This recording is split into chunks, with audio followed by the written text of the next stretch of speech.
ఆవు గంట.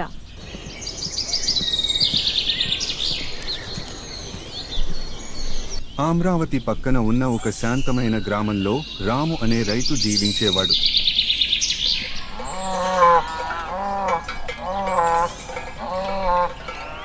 అతనికి గౌరీ అనే ఆవు ఉండేది.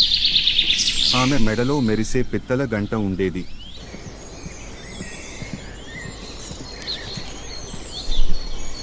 ప్రతి ఉదయం గౌరీ పొలాలలోకి వెళ్లి గడ్డి మేస్తూ ఉండేది.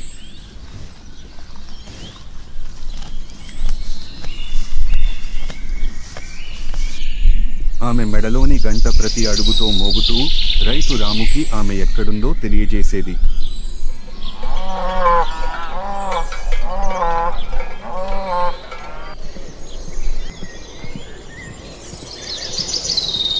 ఒకరోజు గౌరీ ఇంటికి తిరిగి వచ్చినప్పుడు ఆమె మెడలో గంట కనిపించలేదు.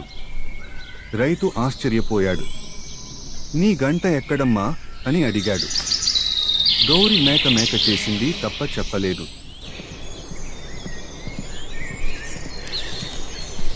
రాము పొలాల్లో, రోడ్డు పక్కన, పొరుగు ఇంటిల్లో ఎక్కడైనా గంట కనిపించదా అని వెతకసాగాడు. కానీ అది ఎక్కడా కనబడలేదు.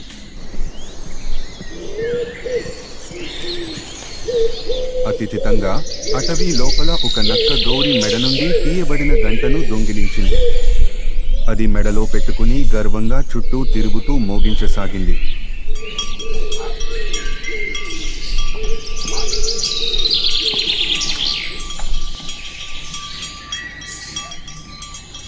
అతడి మెడలో మోగుతున్న గంట ధ్వని విన్న జంతువులు దూరంగా పారిపోయాయి. పక్షులు ఎగిరిపోయాయి.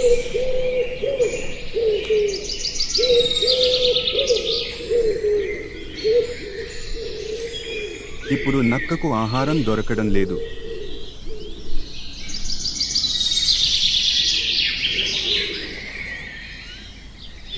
అంతిమంగా ఆకలితో అలసిపోయిన నక్క గంటను తీసేసి అడవిలోకి పారిపోయింది. అది మళ్లీ గౌరీ వద్దకు వచ్చింది.